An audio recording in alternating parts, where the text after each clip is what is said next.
2 à 34 jours, soit une perte d'environ 5 jours par décennie.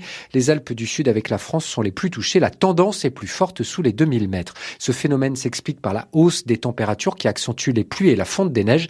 Les conséquences sont substantielles, dit Samuel Morin, le directeur du Centre national de recherche météorologique. Ça a des conséquences pour les écosystèmes, ça a des conséquences pour les ressources en eau. On sait déjà que dès à présent, le débit des rivières, le débit de certains fleuves qui sont alimentés par les rivières a connu des fluctuations et des décalages temporels. En fait, l'eau est disponible plus tôt dans les rivières au printemps qu'avant, sous l'effet de cette fonte accélérée, cette réduction d'enneigement. Donc, le stockage temporaire de l'eau dans la Mentonnaise pendant l'hiver est quelque chose qui est plutôt en baisse. Les quantités moyennes de neige sont aussi en baisse, 20 cm de moins en un demi-siècle sous la barre des 2000 mètres dans les Alpes du Sud. Étienne Monin, spécialiste des questions d'environnement à France Info. Et puis le football, le PSG se rassure en Coupe de France, victoire 3-0 contre Lille et qualification pour les quarts de finale. Merci à vous Laurent Sénéchal, match retour en quelque sorte pour le PSG et Lille dans 3 semaines en championnat où le LOSC pour l'instant mène la dragée. 3 points d'avance sur le PSG. Exactement, merci Laurent.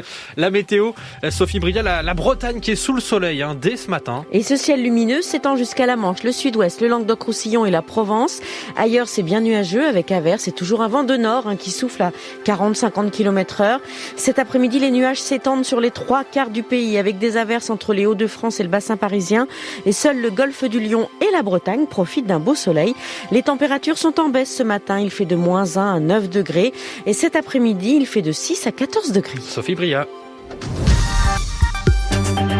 France Info. 5h, 7h. Aurélien Accard. Très bon réveil, merci à vous d'avoir choisi France Info à 5h10. Le fil info, l'essentiel de ce jeudi, c'est avec vous Mathilde Romagné.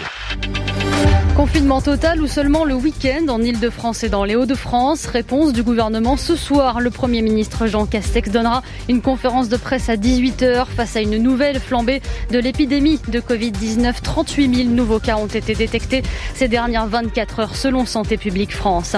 L'Agence européenne du médicament doit se prononcer aujourd'hui sur l'utilisation du vaccin AstraZeneca. Une douzaine de pays de l'UE, dont la France, ont suspendu les injections après des cas de thrombose. Le procès de l'affaire Big Malion renvoyé au 20 mai prochain après l'hospitalisation de l'avocat de